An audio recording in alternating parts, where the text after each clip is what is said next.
Batman Arkham Knight, a worthy end to the Arkham franchise. Though not without its flaws, still, it improved many of the core features that players loved and proved that Rocksteady simply can't make a bad game.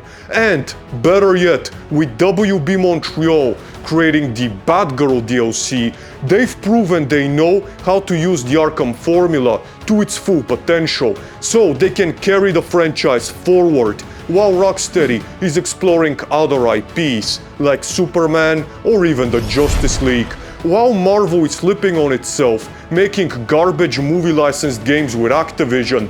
We, DC fans, will be bathing in some of the greatest superhero games of all time. I mean, with this formula in hand, what could possibly go wrong?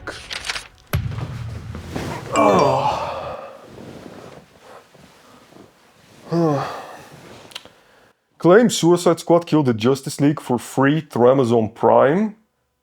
Okay. I wonder who made this thing. Hello community, today we're gonna be reviewing Activision's Kill the Justice League Suicide Squad, or Activision's Suicide Squad Kill the Justice League. It's hard to tell, there's no studio logo anywhere on it, so I'm not entirely sure who made it, but it's gotta be Activision. I mean, they're the only ones stupid enough to make a live service game in 2024. Plus, they have experience in both genres. Let's just get to it.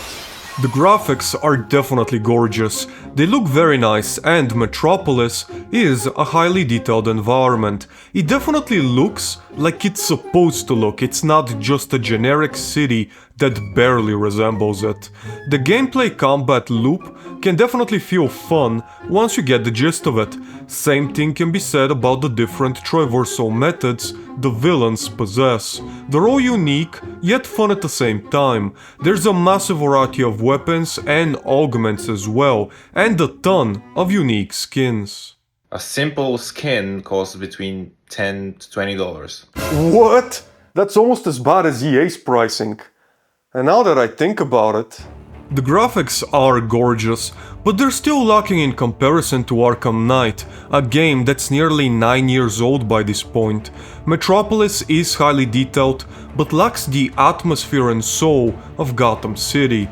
The combat shooting can be fun, but knowing that it's the game's one and only form of gameplay, it can get old quickly, outside of collecting Riddler trophies and completing races on the side.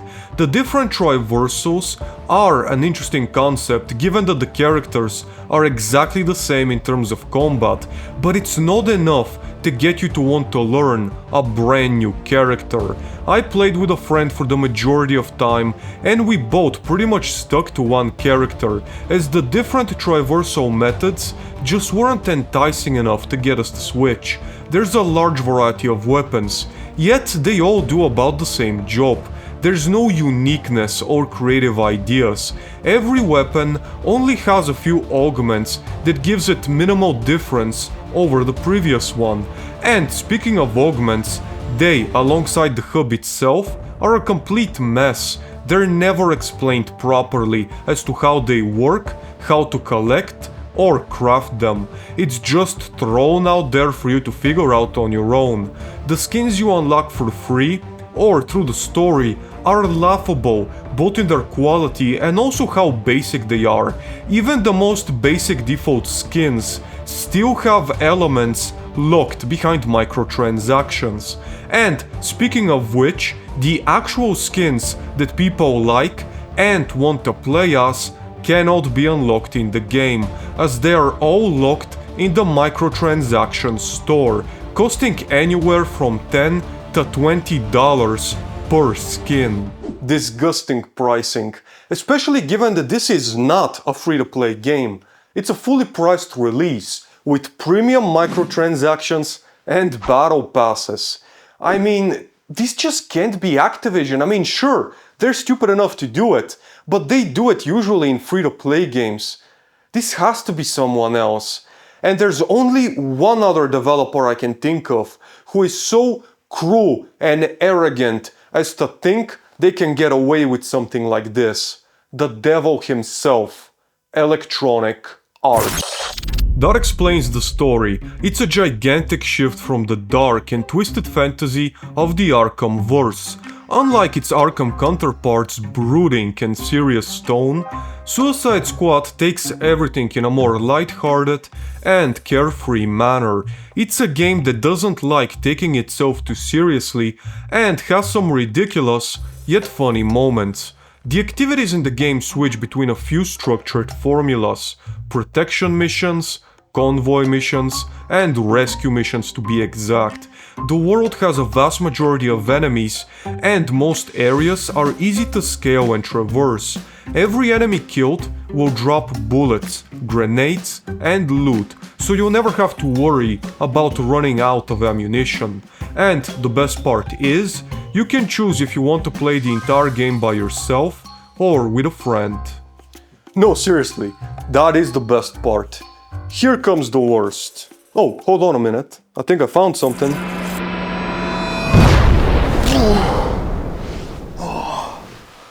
Now it all makes sense.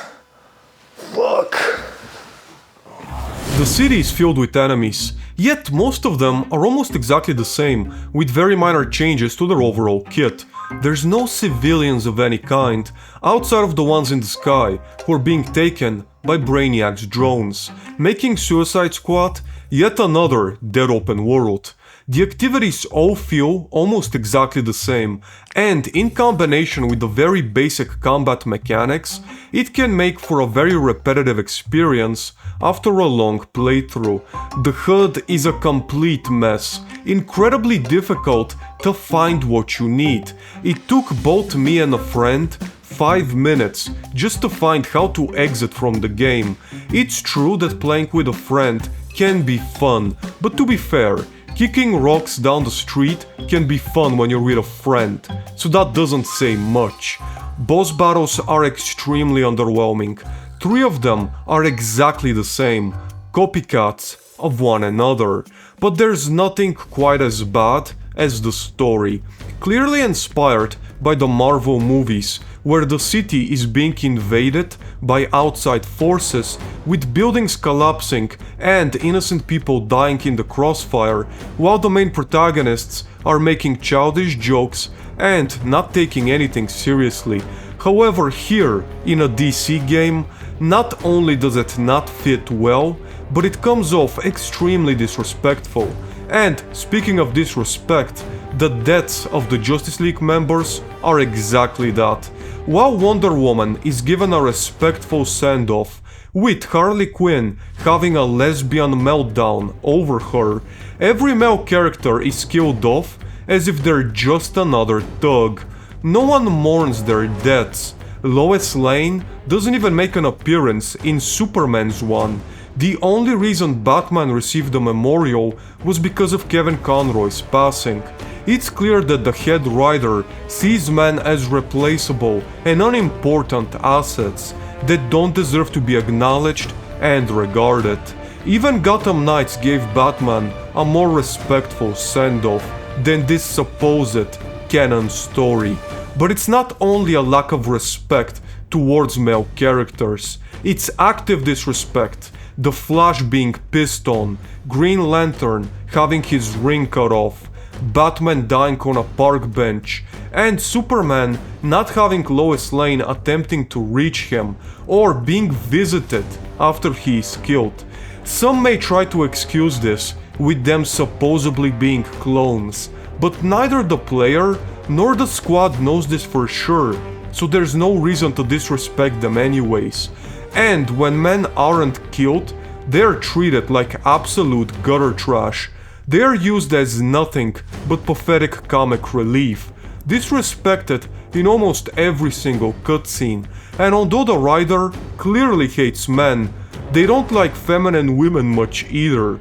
All women are desexualized by having all of their natural feminine features removed on purpose, including the walking animations, making Harley Quinn walk like she has 2 giant baseballs under her legs. Any feminine features, even as simple as body proportions or behavior, have been eradicated in a desperate attempt to make them gender neutral and give them masculine personality traits, while men have their entire masculinity removed, as their only goal is to be emasculated and made fun of in every cutscene they happen to appear in.